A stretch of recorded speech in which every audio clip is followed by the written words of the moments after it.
ઝઘડિયાના કરાર નજીક ધોળે દહાડે બાઇક સવાર ઇસમને લૂંટી લેવાની ઘટના બનતા પંથકમાં ચકચાર મચી ગઈ છે। ભરૂચ જિલ્લાના ઝઘડિયા તાલુકાના કરાર ગામ નજીક આજરોજ સવારના બાઇક ઉપર નોકરીએ જતા એક 40 વર્ષીય ઇસમને કોઈ અજાણ્યા બે ઇસમોએ લૂંટી લીધેલ હોવાની ઘટના બનતા સમગ્ર પંથકમાં ચકચાર મચી ગઈ હતી।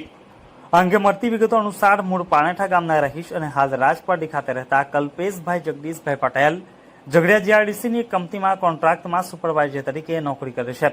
તેઓ આજરોજ સવારના 8 વાગ્યાના અરસામાં બાઇક લઈને રાજપારડીથી કરાર થઈને નોકરી જવા માટે નીકળ્યા હતા। તેઓ કરાર નજીકથી પસાર થતા હતા। તે દરમિયાન કરાર ગામે ગરનાળા નજીક હાથમાં છડા જેવા હથિયાર લઈને ઉભેલા બે ઇસમોએ બાઇકનું સ્ટીયરિંગ પકડી લેતા કલ્પેશભાઈએ બાઇક ઊભી કરી હતી।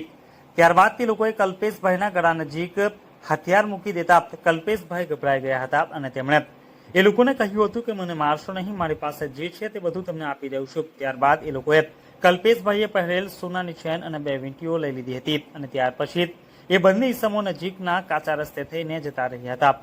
લૂંટનો ભોગ બનનાર કલ્પેશભાઈએ ઘટના સંદર્ભે અખબારજોગ નિવેદન આપતા સમગ્ર મામલો પ્રકાશમાં આવ્યો હતો। કલ્પેશભાઈને લૂંટી લેનાર આ ઇસમો હિન્દીમાં બોલતા હતા અને તેમણે ટી શર્ટ અને લુંગી પહેરેલ હતી। ધોળે દહાડે બાઇક સવાર ઇસમે પહેરેલ સોનાની ચેન અને વીંટીઓ મળીને રૂપિયા 1.47 લાખના મુદ્દામાલની લૂંટ થઈ હોવાની ઘટનાએ સમગ્ર પંથકમાં ચકચાર ફેલાવી હતી।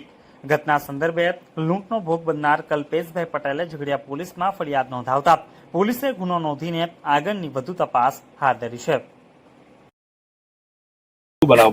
મારું નામ કલ્પેશ પટેલ, મારું મૂળ ગામ પાનેઠા, હું રાજપાડી રહું છું, શિવદર્શન સોસાયટી। મેં સવારે 8:22 હું નોકરી પર જતો હતો એટલે કરાર ગામના ગરનાળા નીચે મારી પાસે બાઇક હતી એટલે તે બાઇકની આગળ ઊભા રહીને બે જણાએ સ્ટીયરિંગ પકડી લીધું, પાણીની અંદર ઊભેલા હતા તે મેં બાઇક ધીમી પાડી દીધી અને ગળા પર છરો મારા મૂકી દીધો એટલે એ ભાઈએ એક જણ એવું બોલ્યો કે ઘુસા દો ચપ્પુ।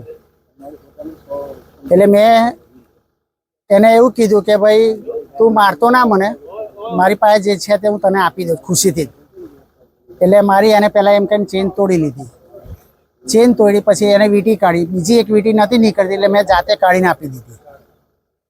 ને પછી એ લોકો કેનલની બાજુમાં રસ્તો જાય છે તે રસ્તે ચાલતા ચાલતા જતા રહ્યા અને સીધું પોલીસ સ્ટેશને જઈને ફરિયાદ નોંધાઈ દીધી ઝઘડિયા। બસ આ બનાવ બન્યો, મને કશું માર્યું નથી, કશું નહીં કર્યું, ખુશીથી જ મેં બી આપી દીધું એમને।